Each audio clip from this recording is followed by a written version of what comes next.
Call the roll, please. Hazy, Present. Bishop, Hairston, Here. McCormick, Present. Valencic, Present. Santana, Slight. Present. Mr. Chairman, you have a quorum. Madam Chairwoman, or Madam Clerk. The following committee meeting being held during the COVID-19 emergency declaration will be conducted as a virtual meeting in accordance with Ohio's open meeting laws as amended by House Bill 404. Public may observe this meeting on YouTube and on Cleveland Channel 20. For more information, go to the City of Cleveland's website. I'd like to say good afternoon to everybody. Today, we've got three pieces of legislation, and then we have a special presentation by Mr. John Zayak of the project group. So we're going to dive right into the legislation part of it first, and then we'll have the presentation.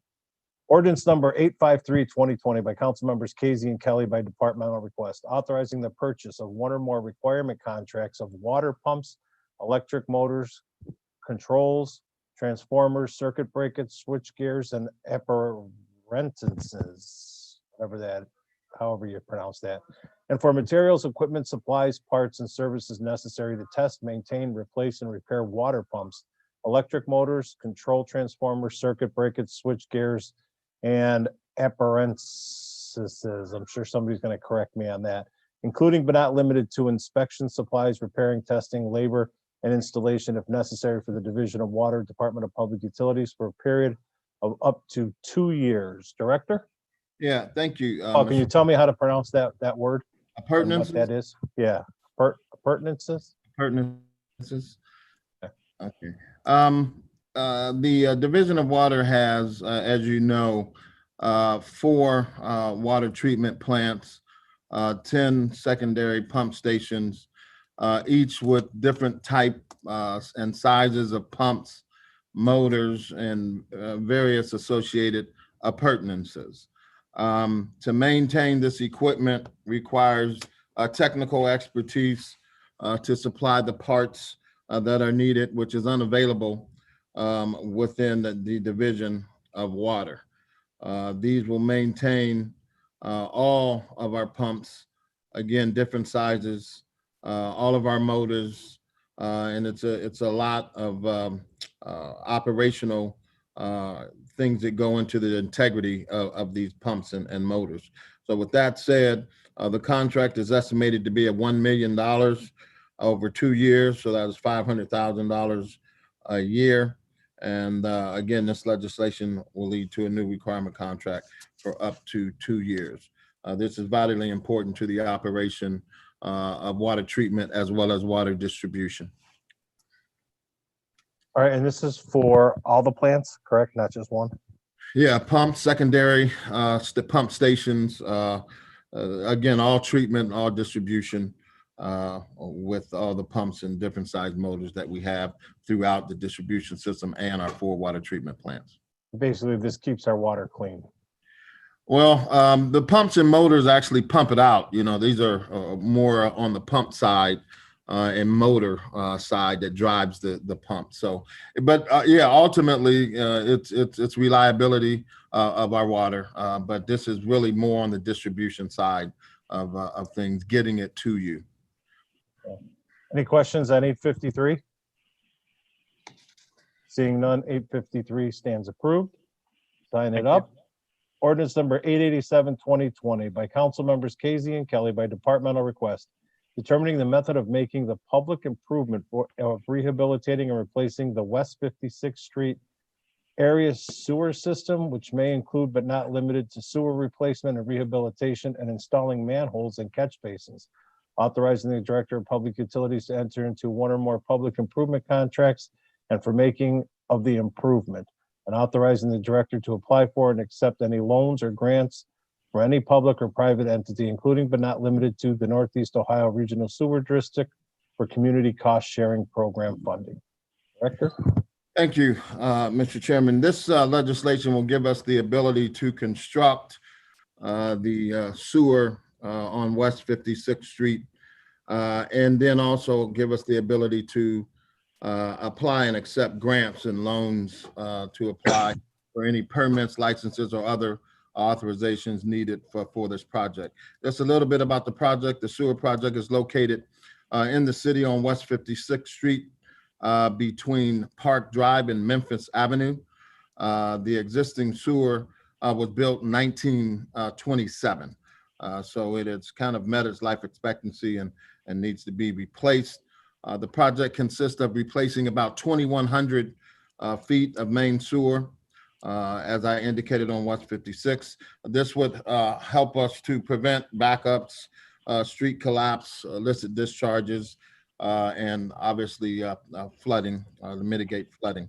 The cost of this project is approximately $2.5 million through cost share and the Member Community Infrastructure Program, what Ramona calls the MCIP, and that we would accept that from the Ohio EPA and other sources. So great project. It is in Ward 13 as well, Mr. Chairman. All right, and I'm assuming that Council President Kelly is aware of the project that'll be going on. I'm going to say yes, he is, but I'll yield to my commissioner to see who, if she's had any conversation with him. I haven't any directly, Mr. Chairman. Okay. Commissioner? I have not had any conversation with him. We normally do that if we receive authorization.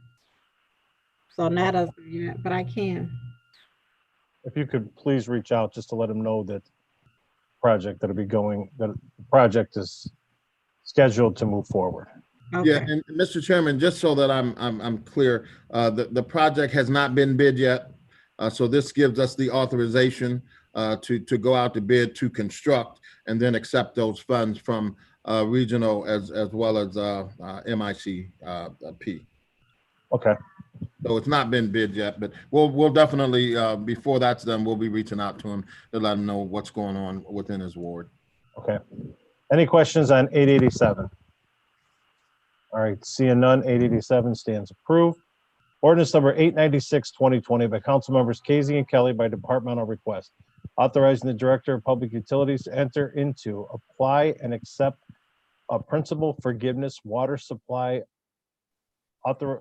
revolving loan account loan to participate in a pilot project to replace lead service lines to certain child care facilities in Cuyahoga County, and to use the loan for reimbursement of the city's cost to replace the lead service lines. Director? Yeah, thank you, Mr. Chairman. This ordinance will authorize the Division of Water to accept a loan with principal forgiveness from the Ohio EPA, which is approximately $1 million to reimburse CWD for its cost of this project. We've been looking into this for some time. We're glad that the EPA did come up with this type of a grant or a state revolving loan fund so that we could go out and actually look at these daycares, which is something that we wanted to do. So using the existing contract with CWD, we will be placing the city side lead service line at approximately 450 state registered A and B child care facilities within the county. So this is a joint agency effort through the Ohio EPA, Ohio Department of Health, and the Ohio Department of Job and Family Services and their third-party contractor.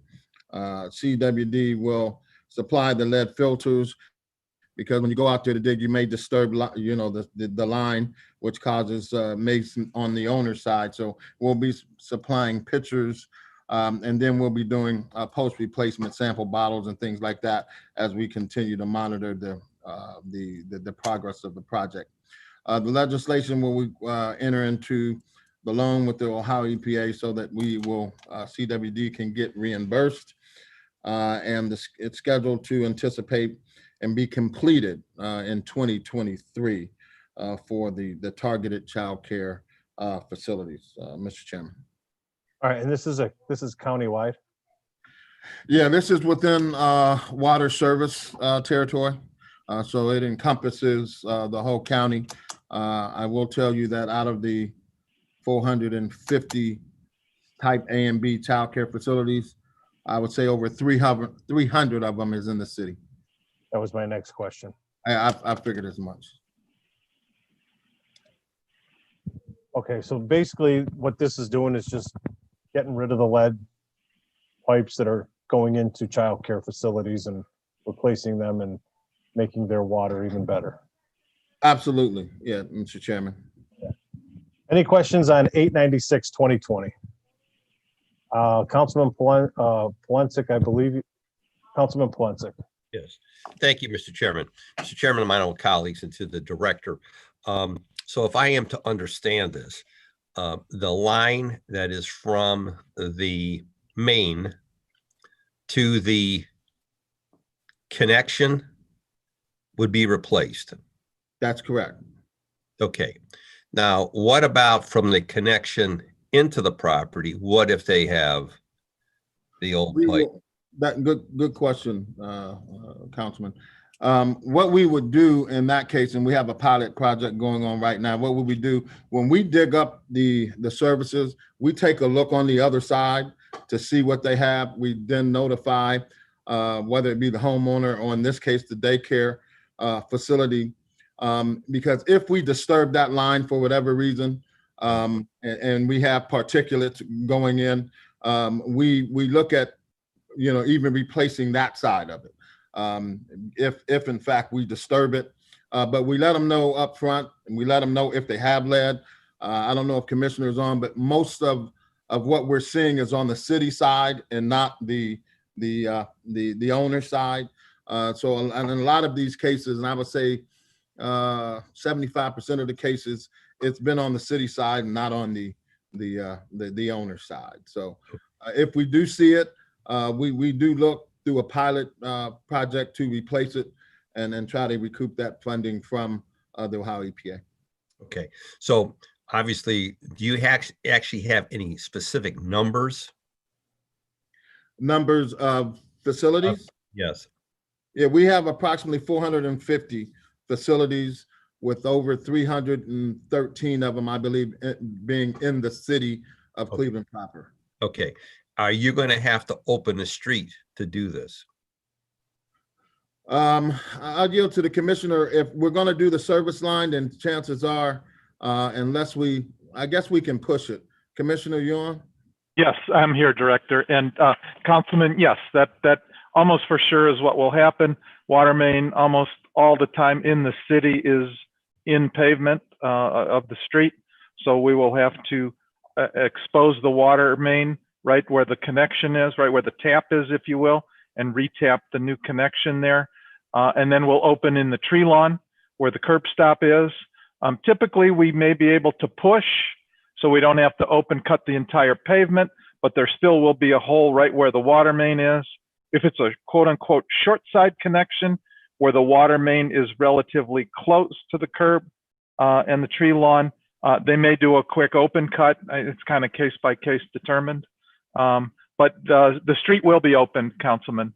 And to follow up on the director's previous point, we don't find a lot of lead on the property side. We've been monitoring since Ohio EPA might change their rules a few years ago, and we're finding about 6% of the homeowner side connections that we expose and get to inspect turn out to be lead. The vast majority are already copper on the property side. Most of the lead, as the director indicated, we find on the city side. Okay, and so this is what I'm to the chairman and to my colleagues and to the administration. I think this is something we have to watch this very closely. We just had streets that were resurfaced. Okay, we have red brick streets. So I hope there is a real coordination with Public Works, because like specifically in the case of 185th Street, we're going to do a streetscape project there, and there are 3 daycares. Yeah, the soon to be 4 daycares on the street. I don't want to have the streetscape project done, and then all of a sudden the street's dug up again. You understand what I'm saying? Yeah, we got to be coordination with Public Works and members of council, because obviously every year we are asked to submit a list of streets that are rated a DNF for resurfacing. So there's got to be some coordination. We just don't do a street, this year, excuse me, in the coming year, and then all of a sudden it's going to be dug up as it pertains, because most of your Class B daycares are in residential neighborhoods. Your Class A's are mostly in commercial districts. So I just want to make sure there is coordination, so we don't have a lot of people yelling and screaming, why are you ripping up the street when you just resurfaced it? Yeah, Councilman, we're well aware of the moratorium streets and the requirements there, and we'll do whatever we can to avoid that if at all possible. If on the odd chance we do have to open up a moratorium street, the city does have very strict requirements on the right way to restore a moratorium street. So we'll make sure that that happens in those cases, Councilman, and not be the traditional smaller patch, if you will, but the appropriate size restoration on a moratorium street. And obviously, Mr. Chairman, to the commissioner, it also includes red bricks restoration. Yes, correct. That's correct, Councilman. Yes. Okay, I just want to make sure I support this wholeheartedly. All of us are keenly aware of what happened in Flint, Michigan. The concerns and issues up there in Flint. We all know that the problems that we've had in urban areas across the country with children contaminated with lead poisoning. So I am 110% in support of this. I just want to make sure it's well thought out and calculated as we move forward as to the work that we're undertaking. Thank you, Mr. Chairman. Thank you, Councilman. Chairman, yes. Just want to piggyback just a little bit to the councilman's point. We will coordinate with MOCAP and we will coordinate with Public Works as it relates to doing these daycares and seeing what they have in the pipeline in terms of resurfacing. So Okay. we will make sure that we do that. And Thank again, I want to reiterate that because last year I had a street done and a week after it was done, we had 2 fire hydrants replaced. And Commissioner, if you can give me a call later on about the restoration that was done on that moratorium street, I'd appreciate it. Okay. But utility cuts we're gonna have to keep an eye on this, Director, because if we're doing 300 in the city, even if we, a third of that needs a utility cut, that's still 100 utility cuts that need to be restored. So I wholeheartedly concur with Councilman Polensek with collaborating with Public Works to make sure that we don't tear up a street that was just repaved or a moratorium street. Councilman McCormick. Thank you, Mr. Chairman. Chair, what is a moratorium street? Go ahead, Councilman. Oh, go ahead, Alex. Commissioner or Director. Yeah, moratorium street is a designation by MOCAP. When they rebuild a street, they, as a general rule, they do not allow that street to be reopened for a period of 5 years. That's the moratorium period on the street. So if it is anything at all that is optional to be done, they don't even give a permit to open a street like that. However, if there's a main break, for example, something like that, or sewer failure, and you have to open the street, we do our work, but then MOCAP has much higher standards than for the restoration of street. If it's a concrete wearing surface street, for example, you have to do an entire slab of replacement on that street and not just the smaller patch.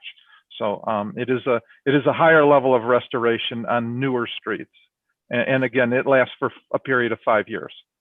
Thank you, Commissioner. And Chairman, maybe this is a question for MOCAP, but I have new streets that are cut into all the time. I could take you on a tour of Ward 3, and whether it's a single family home construction or utility, I would say that 50% of my new streets are cut into.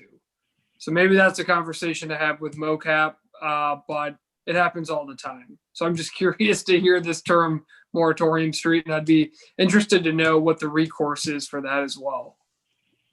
Director or Commissioner, whenever you guys have to open up a street, and obviously that it's a moratorium street, do you collaborate with MOCAP, or if you know that work has to be done on a specific street, do you guys collaborate with them, asking them if the street's going to be redone or if there's a time frame for any of that?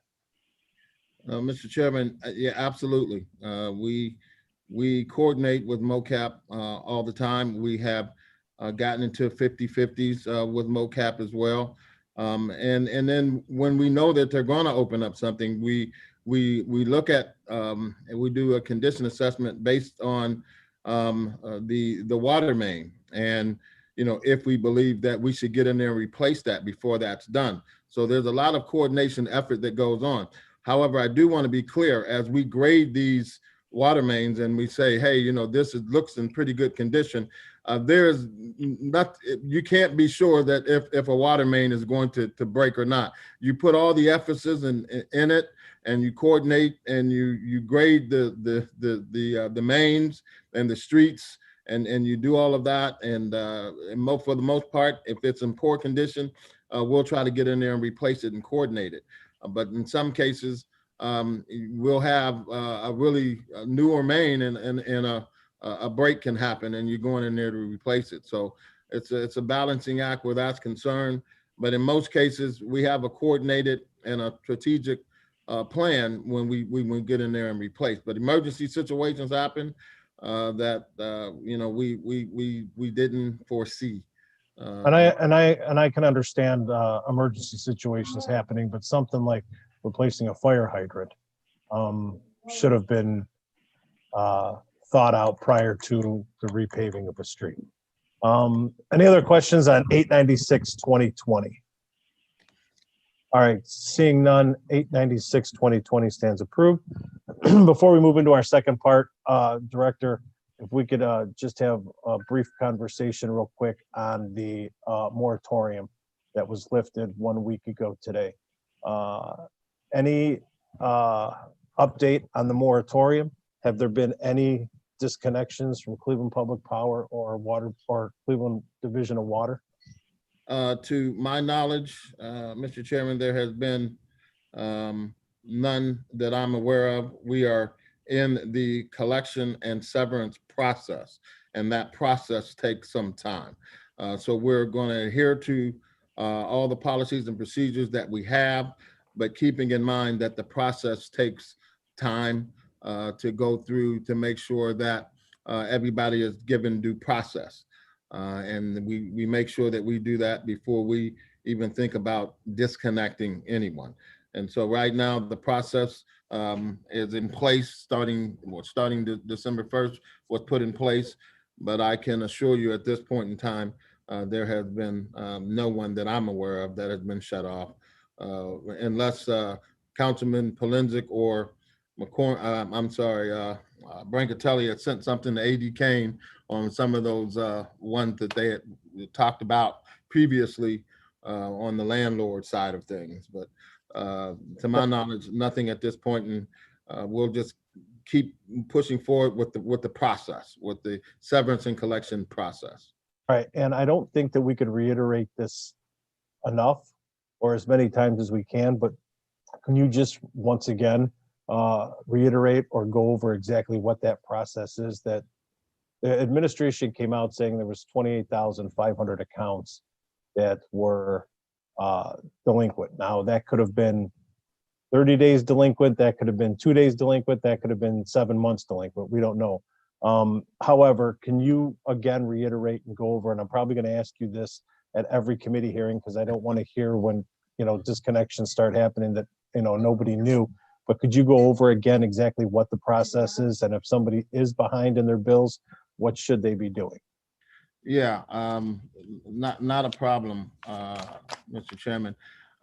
First and foremost, where water's concerned, the 28,000 that you speak about is relative to CPP, Right.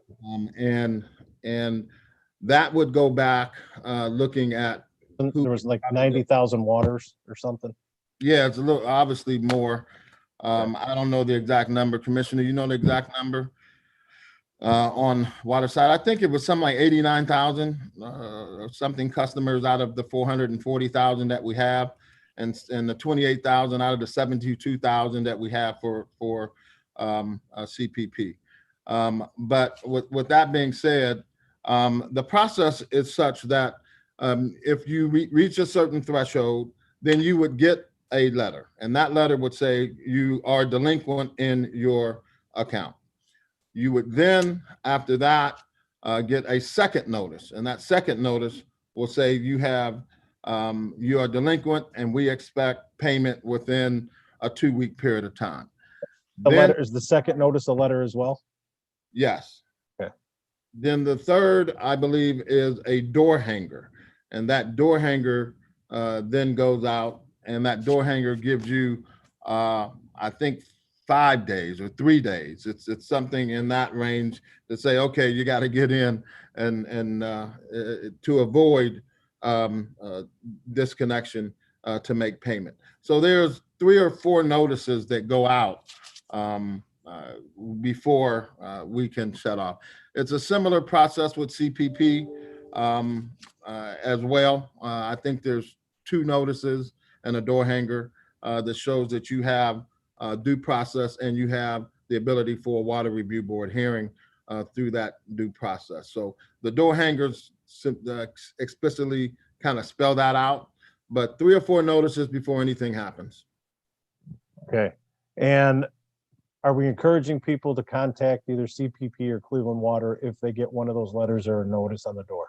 Yeah, we do. And as part of our communication campaign that we sent out initially, we were encouraging folks to call in and pay if they were having problems. There's a number of different, our home, our affordability programs, as well as Homestead, and now the $2 million from the accounting execs that's being administered through CHN as well. And so there's $2 million there. So yes, we're encouraging them to call in, but we're also saying, hey, if you've been affected by COVID, here's some particular agencies that may be willing to help.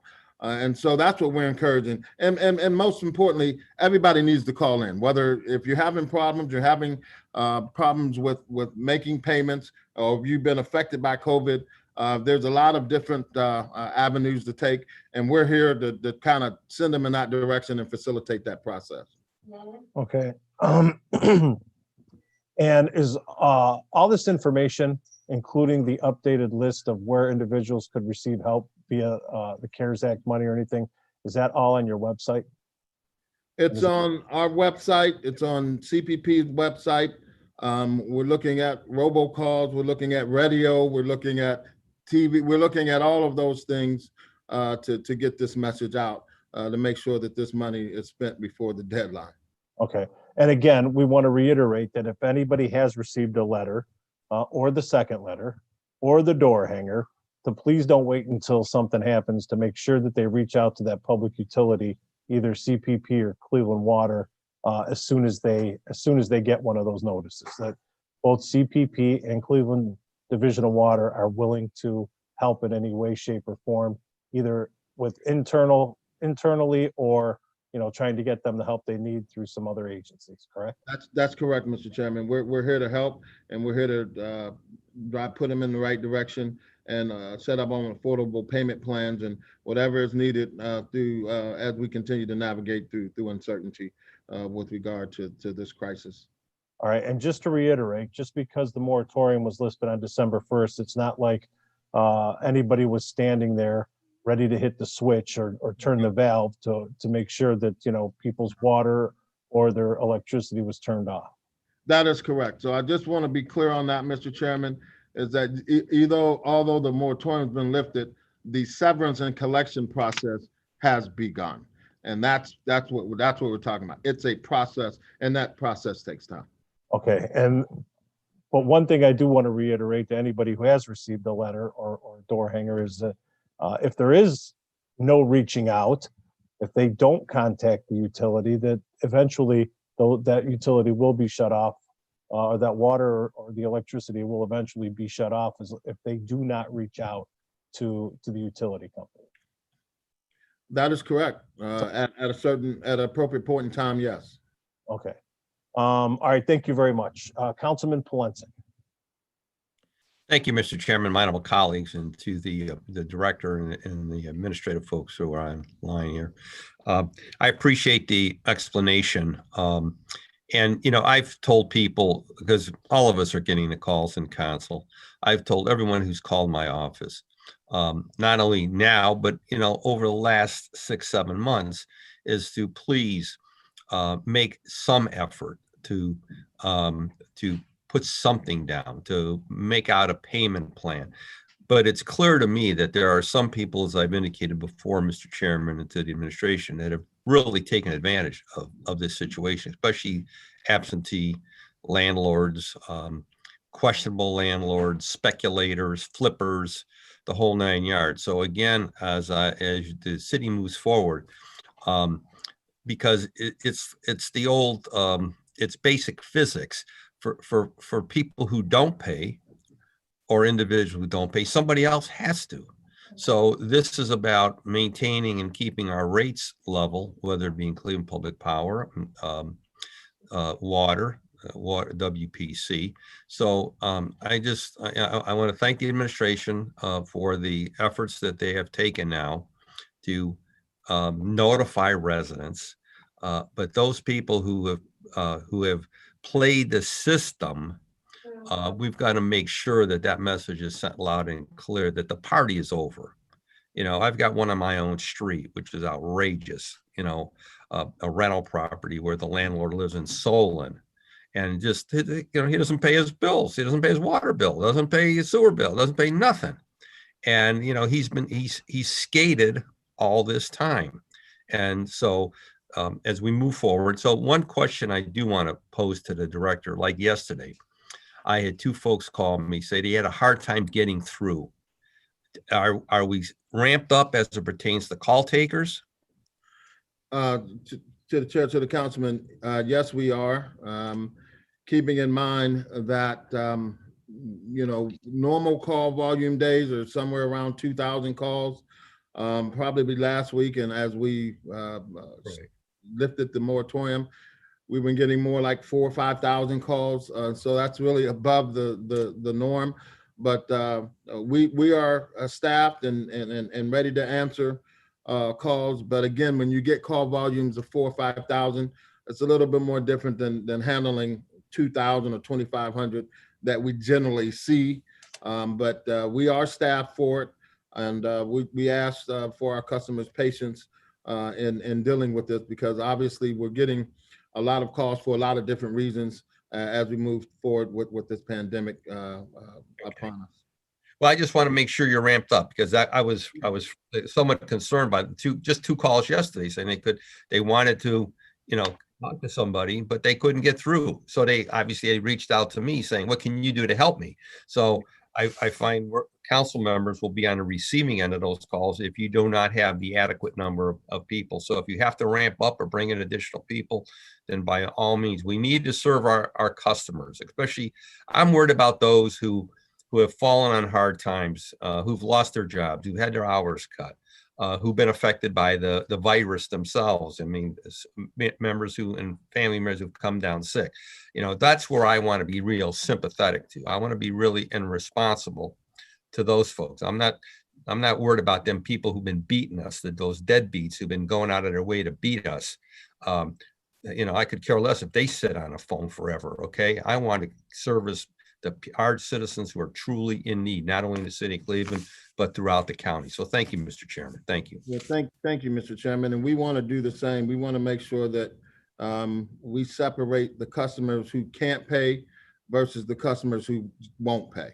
And that's what that's what we're attempting to do with everything that we're doing in terms of affordability and equity and everything else that we're doing in terms of our program. So we do want to separate the ones that really can't pay versus the ones that just won't. Thank you. That's the issue for us as well. Because when I speak in general, I think I'm more thinking of our regular customer, the family. That's when I speak. Yeah. And not speak in terms of those like Councilman Polensek is inquiring. But just to reiterate on this point, do you know how many call takers we have? And does somebody have the ability to leave a message and have that call returned?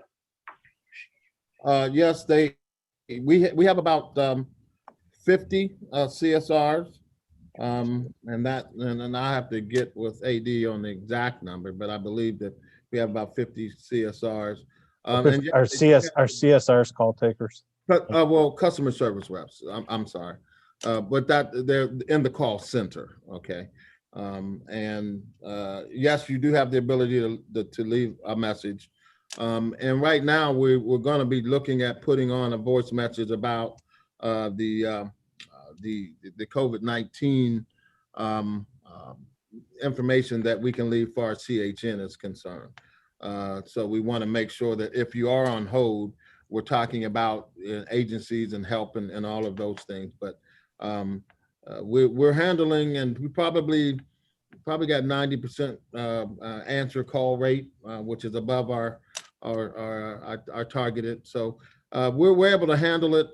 But again, we'll do the best we can as we move forward.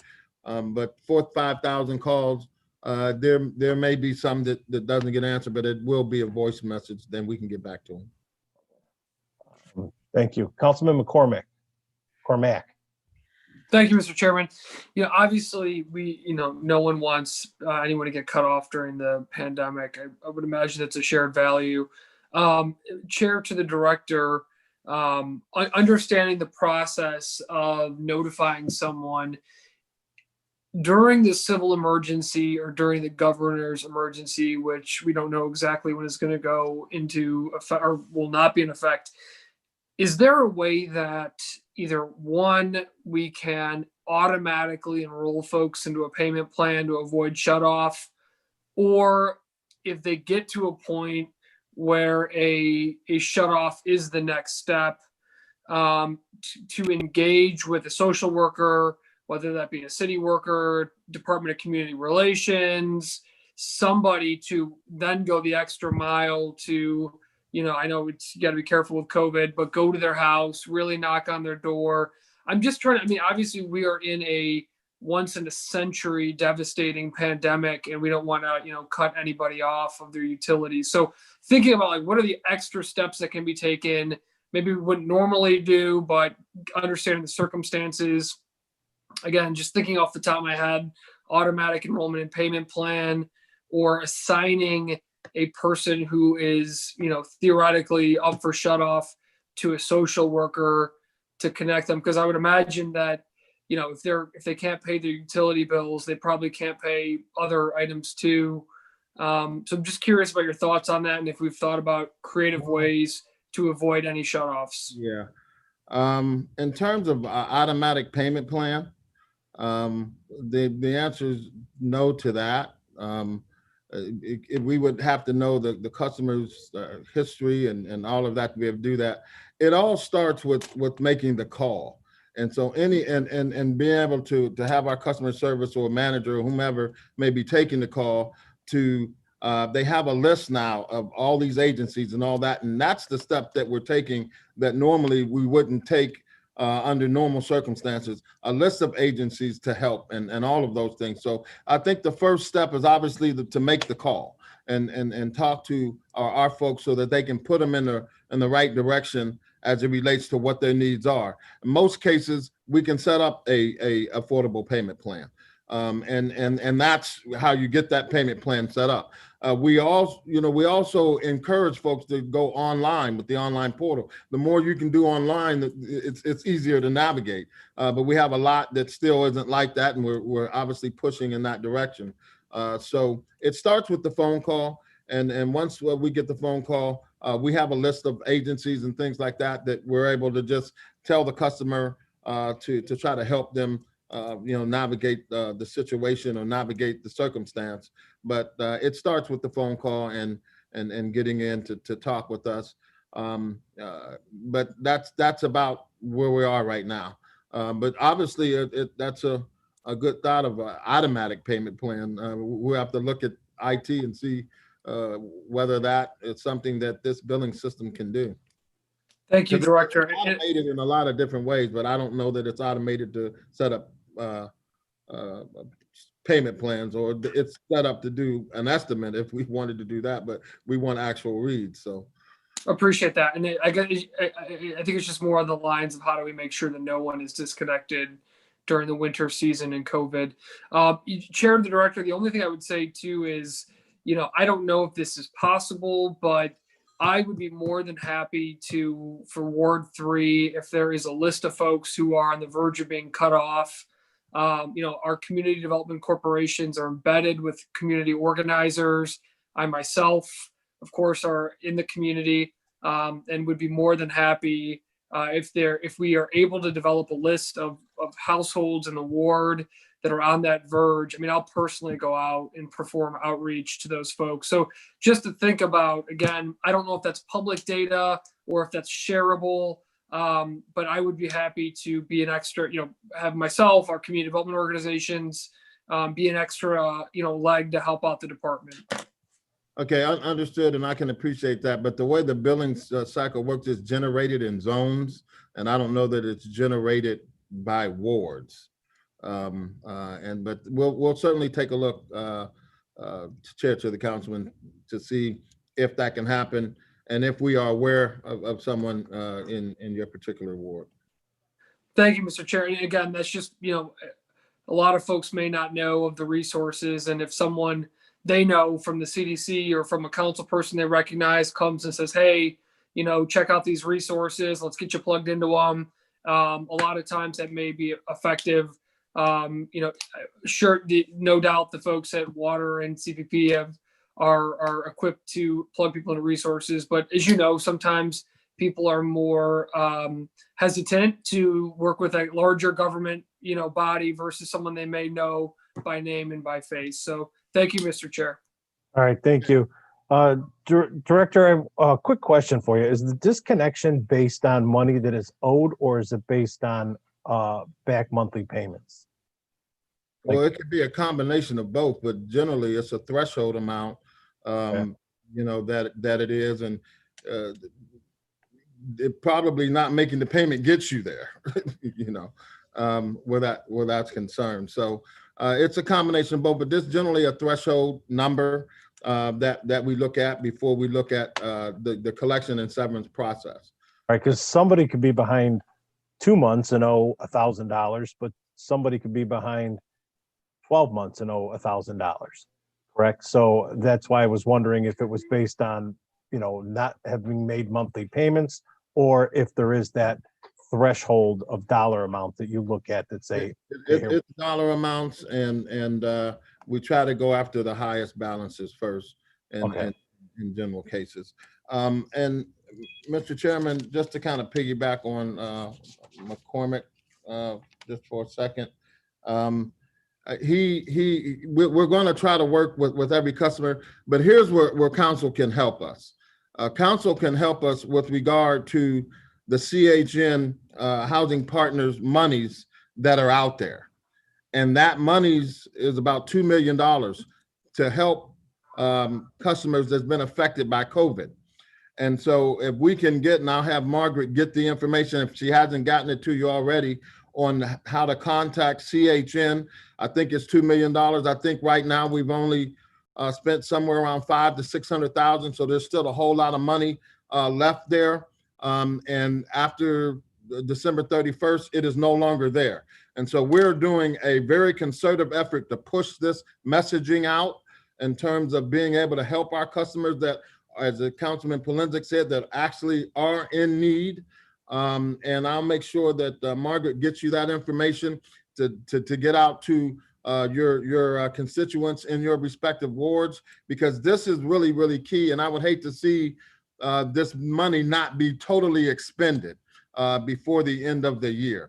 And this is very, very key. And I've taken a concerted effort with my folks to push this thing out with Regional Sewer District as well. CHN is doing a great job, but we just need everybody, all hands on deck approach. We're talking about robocalls. We're talking about doing a lot of different things here to make sure that this $2 million is spent to the folks that really, really need it. Okay. And I believe Councilman Brancatelli, you may have a flyer or something on that, don't you? If you could. Yeah, I did. We've been distributing information for both the rental assistance as well as utility assistance. And unfortunately, I think as the director pointed out, it's not being used. And the concern is folks have been looking at it as both a rent and a utility holiday. But the bill's going to come due, and we want to make sure people take advantage of the funds that are available. And so I'll make sure I push that out to everybody so we can get those flyers out for both of those and not wait until the gun is to your head when that utility is going to be shut off or that the eviction notice is coming. Thank you. Okay. Thank Thank you, you. Councilman Thank you, Barclay. Mr. Chairman. Councilman Slife.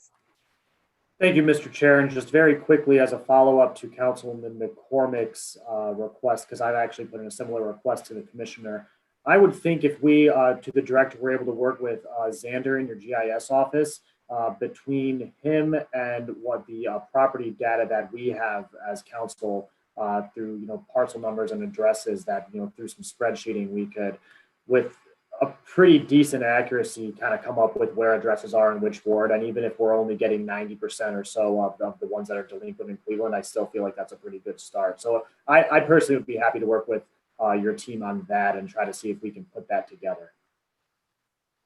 Understood, to Councilman. Thank you, Councilman Slife. And I know that we have a guest with the presentation, so I want to end it with this, with reiterating, if anybody's gotten a letter, to please reach out to either CHN or your utility, either CPP or Cleveland Water.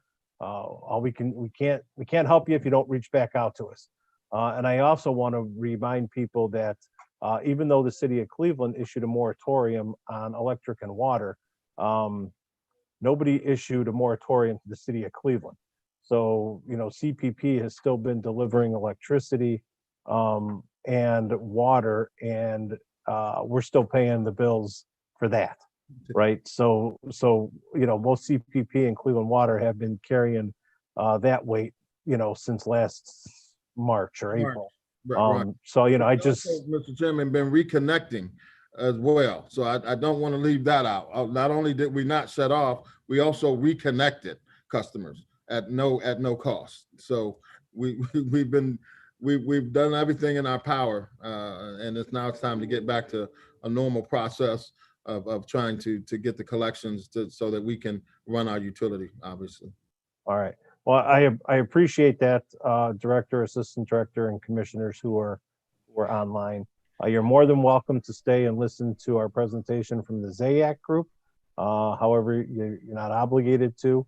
But at this time, I want to introduce Mr. John Zayac.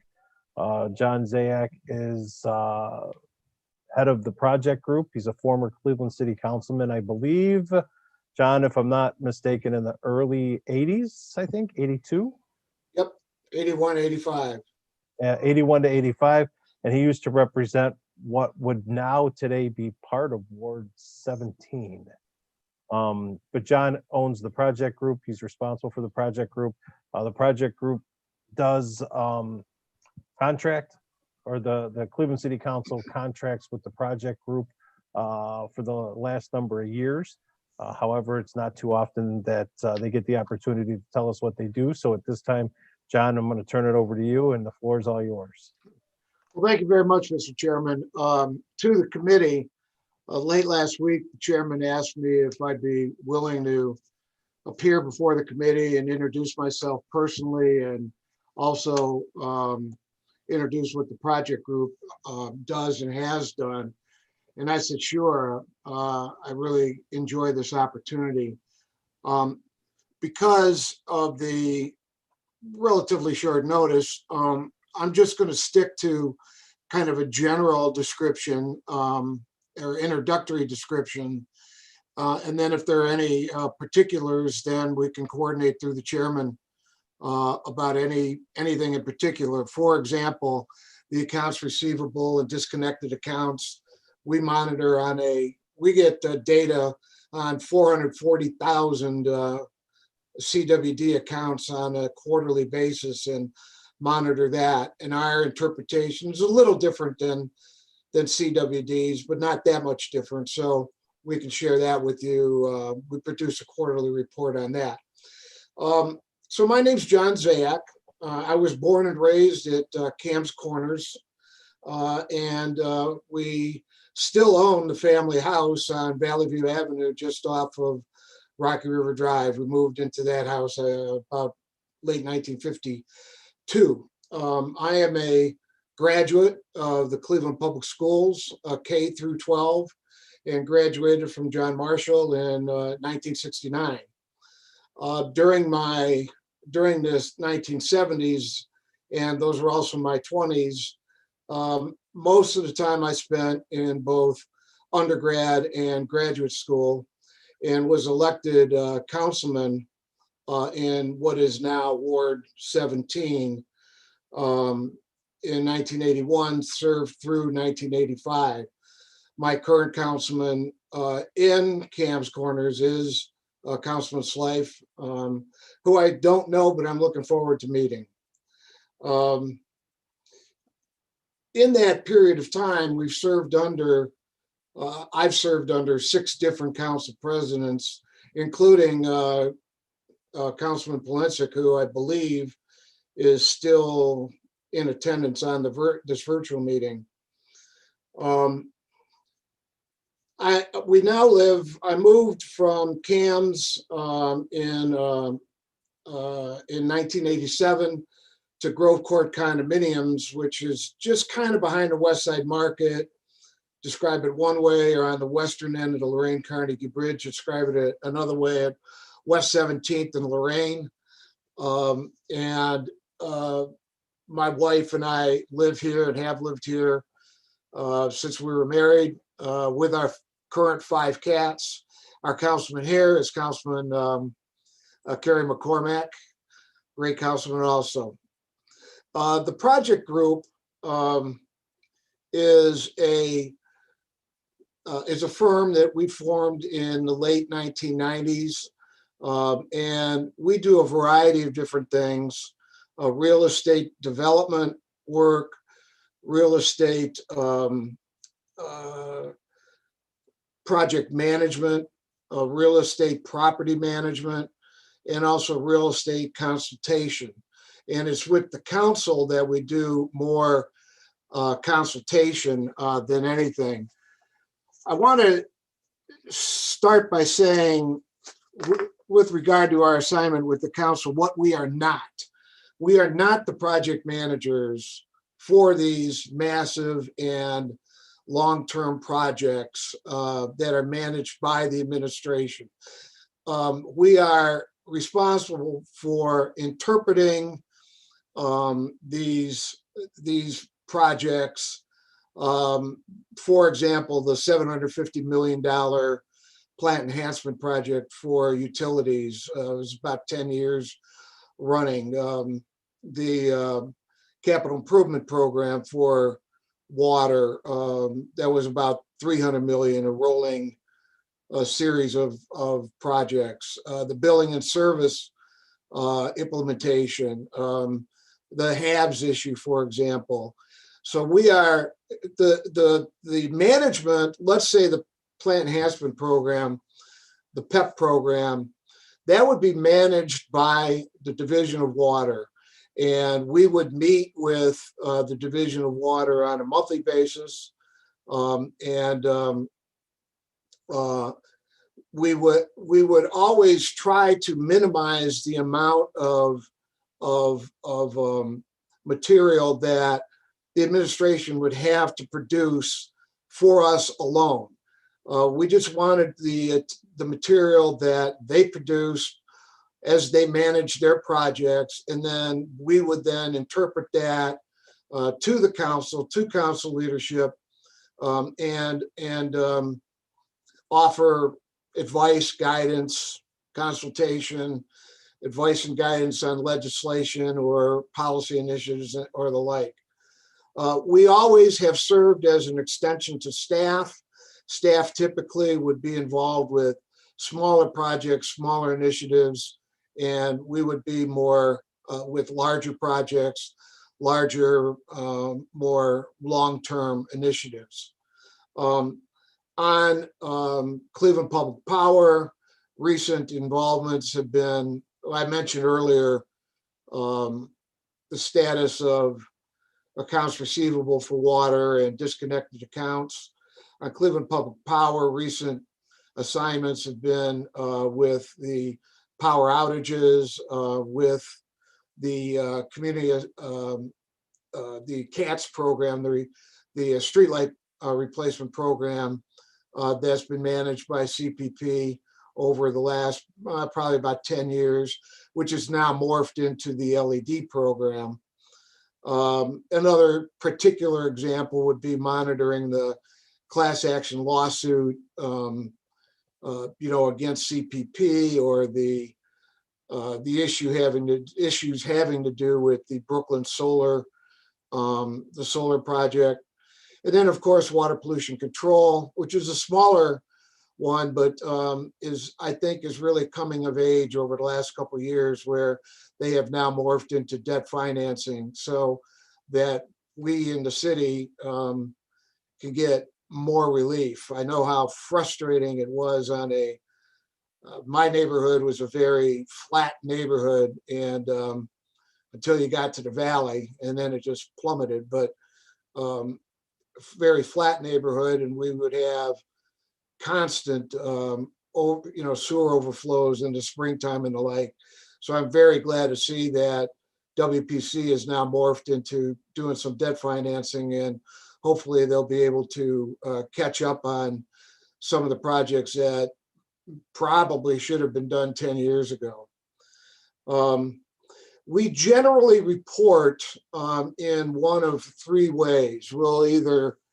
Our contract, let me step back. Our contract has always been with the council president, and it's up to the council president and the committee chair to determine how they're going to work together. And I'll say this, every single council president has been totally different about how we interact with them, their expectations of them. I don't think one way is correct or one way is incorrect. And the same thing with the council chairs. I've had several of these kinds of discussions with Chairman Casey, and I'm enjoying working with him very much. And again, hope to be a little bit more, just have a little bit more interaction with the people on the committee. In these assignments, we typically work in one of three ways. There'll be private or private conversations or briefings with either the council president or the chairman of the committee. We are obligated by contract to produce a semi-annual report. Right now, we're working on the semi-annual report for the period ended June 30th of this year. Now, why the delay? Because there's always delay in information that we are requesting of the administration, and we might get something and might interpret it different to somebody else, but we should put a wrap on that probably by the end of this month. It's up to these annual reports are updated. We try to demonstrate some kind of continuity so people get some kind of context, but the latest draft I got from my partner Tuan was 35 pages. So there's a lot to digest there. And then finally, probably the bread and butter of what we do is these special reports. We're now up to special report number 204 under the utility assignment. The last two have been, 203 was an update of the accounts receivable profile. And again, we look at it a little different than the administration. 204 looks at the impact of not only the accounts that are delinquent, and it depends on how you define delinquent. Is it 90 days, or Chairman Casey mentioned this earlier? We either define it either 90 days or 180 days delinquent. But there are also disconnected accounts that have not been reconnected, and there's going to be a price to pay for those too. I think this in the next year, we'll probably, as a community, begin focusing on this and the a little bit more, and the financial consequences, if any. And I think that there's going to be some to to both water and CPP. I'm gonna stop there and then entertain any particular questions. And if there's any particular follow-up, be great to continue this dialogue. Again, thank you very much for the opportunity. All right, John, let me ask you this before we open it up to any questions from our colleagues. What can we do as the Utilities Committee to assist you, or what type of assistance can you give us as the Utilities Committee in whole? Well, the main thing that we ask of council leadership is support in requesting information from the administration. In fact, a request for information, and we call an RFI, just went out this morning to, I think you may have got copied on it, to Assistant Director Kane, where on one of our assignments is we're doing like a phase 3 of solar feasibility. So to the degree that we can get support from the council committee and council leadership, that's great. In terms of us helping you, that is really to be determined by yourself and the council president, to what degree you would want us to interact on an ongoing basis. All right, so for example, if we were looking for help and what we were talking about earlier with these accounts that are coming due, and Yes. these individuals who may be out there who could use an extra push, like Councilman McCormick and Councilman Slife offered. Is that something you could help us with as well? Well, absolutely. We are. This is kind of a delicate issue to handle, but let's just say we have had extraordinary cooperation from CWD. We literally get their data on 440,000 accounts on a quarterly basis. And we have our own way of sifting through that data, our own methodology. We have not, up until of late, we have not had the same measure of cooperation with CPP. That is changing now. So to the degree that we can use you and the influence of you, the council, and council leadership to secure information that we're requesting, that's great. I'll try to be as delicate as I can there. All right. All right, at this time, I want to see if any of my colleagues have any questions or comments in regards to the work they've done with the project group. Councilman Polensek. Thank you, Mr. Chairman. Mr. Chairman, to my honorable colleagues, and to John. Obviously, as we go into 2021, there are major concerns, and I've stated this publicly. I had great concern about the viability of Cleveland Public Power.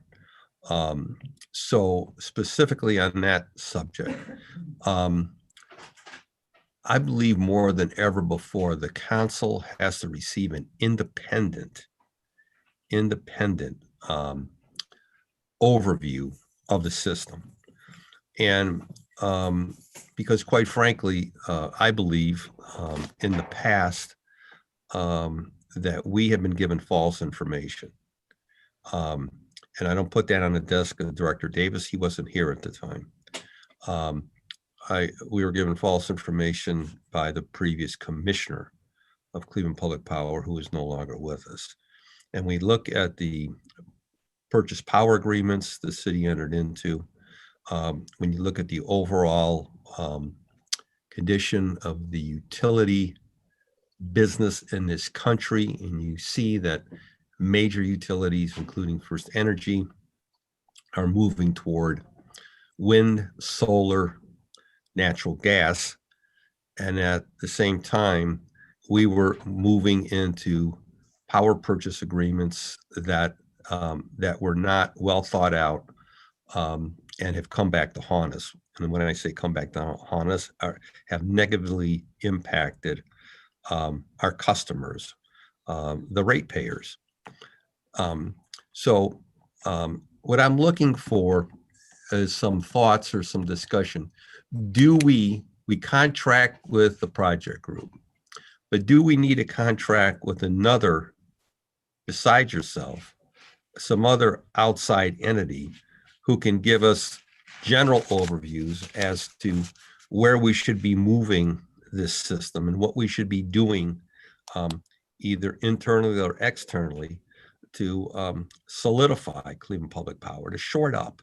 At one time, back up a moment, I walked the streets. I'm the only one left in council that walked the streets to save Cleveland Public Power.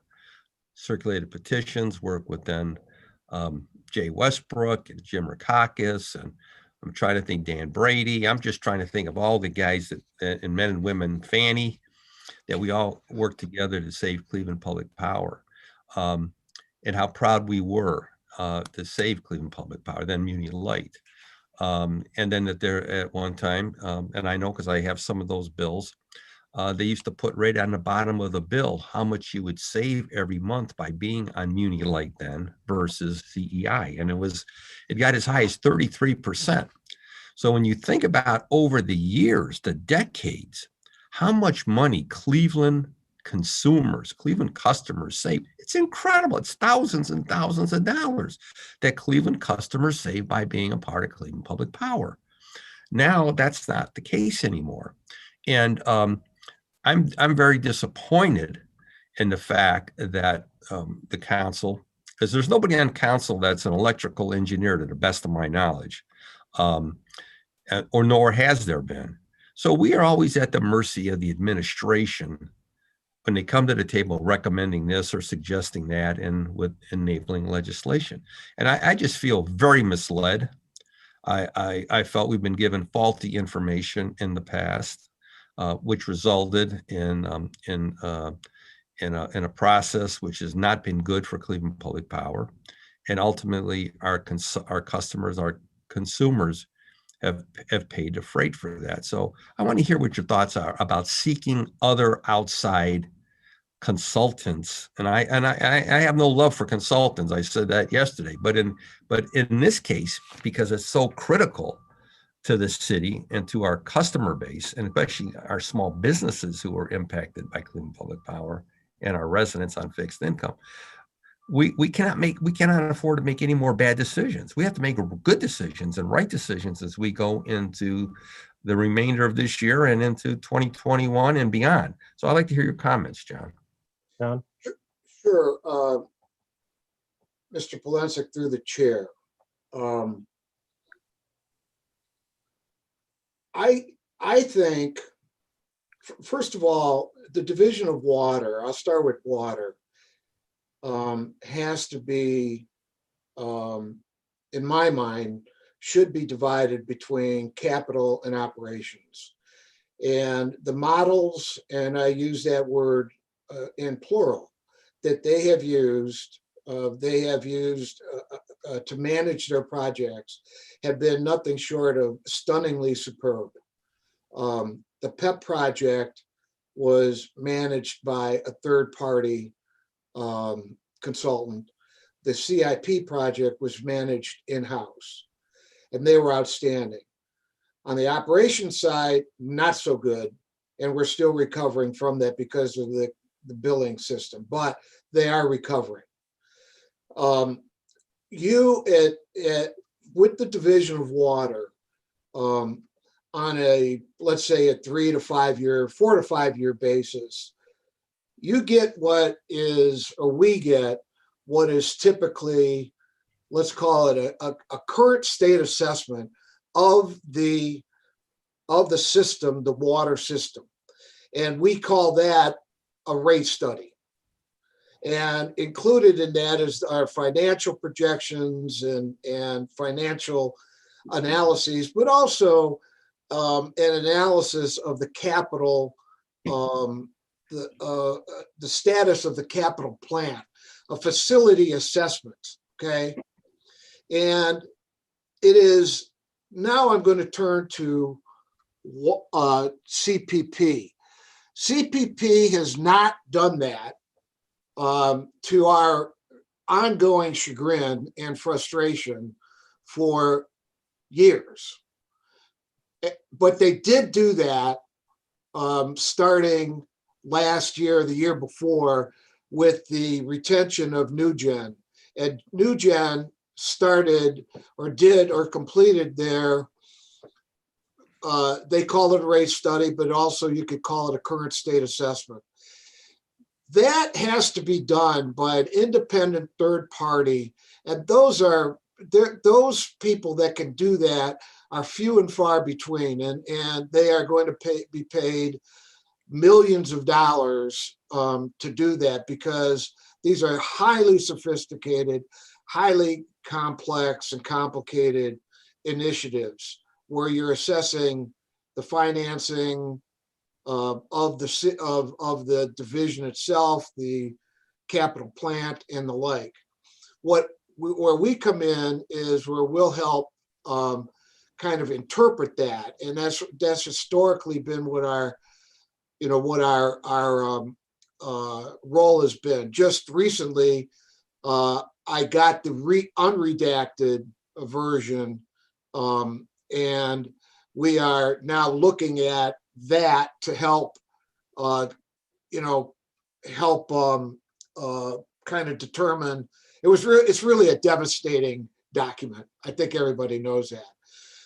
I agree with the director when I've heard him talk in the past about putting that effort on hold until he has a facilities assessment, because we don't know about whether or not a particular line or interconnect or substation, we don't know what the status of that is. We don't have a comprehensive report. And the new direction that CPP has taken to try to put the NewGen stuff on hold for the time being, conduct a facilities assessment, and then blend that in essence, to present a rate study to the council, I think is the right way to go. It's frustrating, I know, because we got to wait another year. And it's frustrating for CPP because they're not going to be able to raise, or they're resisting raising their rates. And that's probably a good thing to do. But ultimately, it will be a political decision that'll be made by the administration and council of what the people of the city can bear in terms of rate increases.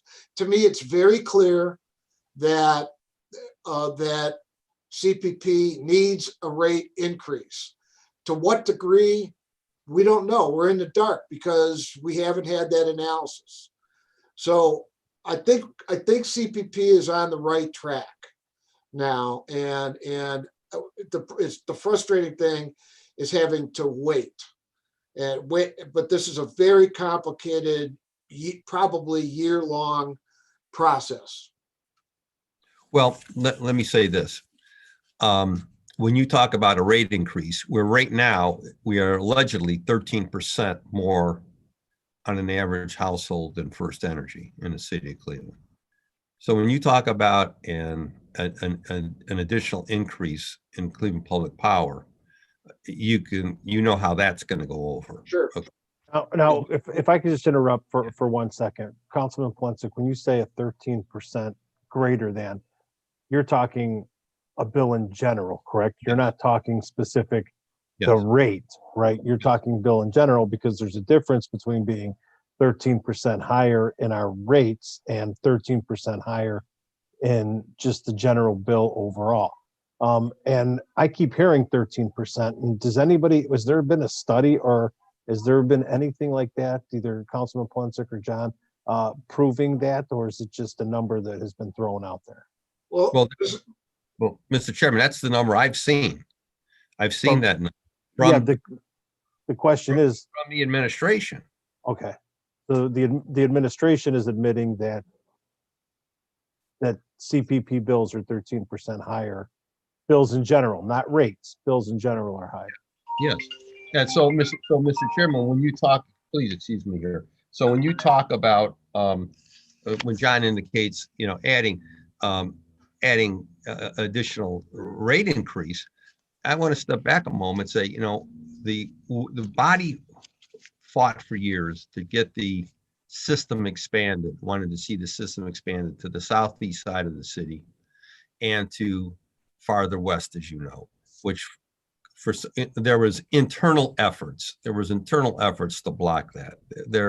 And I've been here obviously longer than anyone, so I know that there were people in the council years ago, many years ago, who were, in essence, they were fronting for First Energy, CEI. They didn't want the system expanded into certain areas of the city. Okay, that's just a reality. That's just a fact.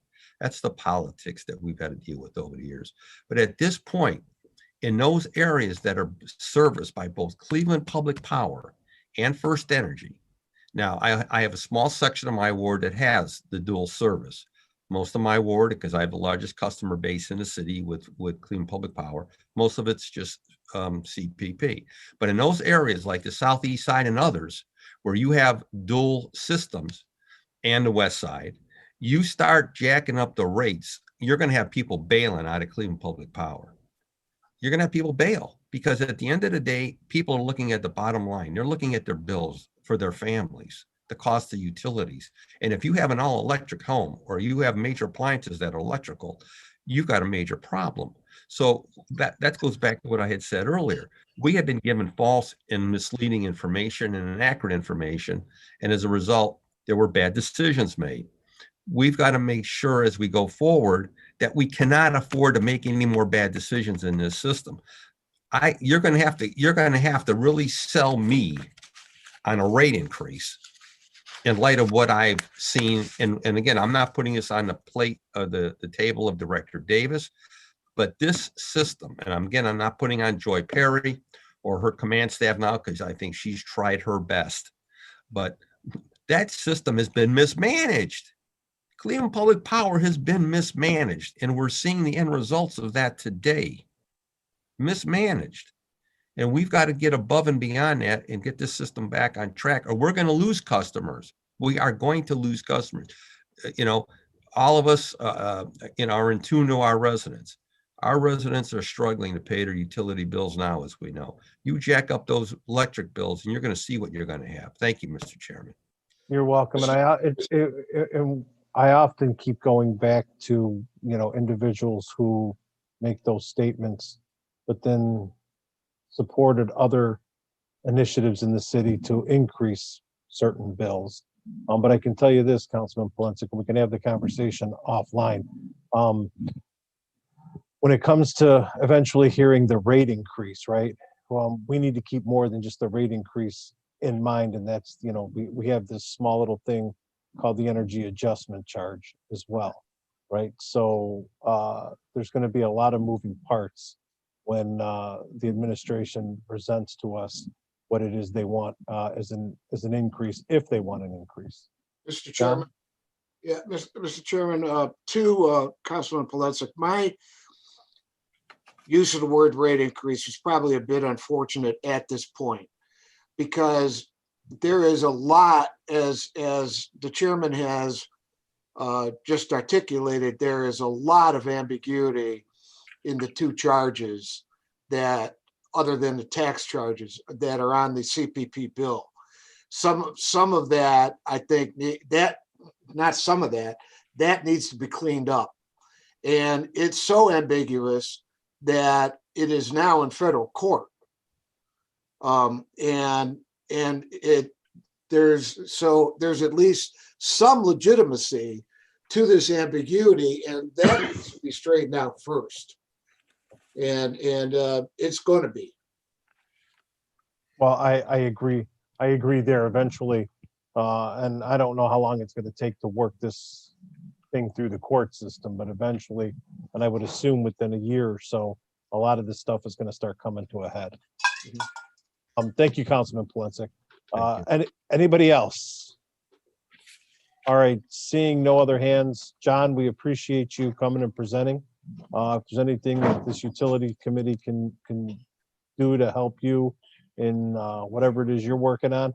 And I know I'm gonna have some conversations with some of my council colleagues and utility members for this committee to see if there's certain things that we would also like to see you help us or working on and working with the council leadership. Councilman Polinsik, before we go? Yes. Can you hear me now? Can you hear me? Yeah. Okay, I was remiss before. I want to thank you for having the project group and John at the table. I would hope that the other committee chairs would do the same for the other consultants that are retained by the council for a wide variety of issues. It's encouraging and it's fresh and it's a transparency that we need in city council. And by having John and the project group here to explain what they do, and I hope, you know, in the weeks and months to come, even more detail is very helpful and enlightening. So I want to thank you for doing that. Thank you. You're welcome. And I'll take those kudos and we'll end it on that high note. And we'll call this meeting adjourned until the call of the chair.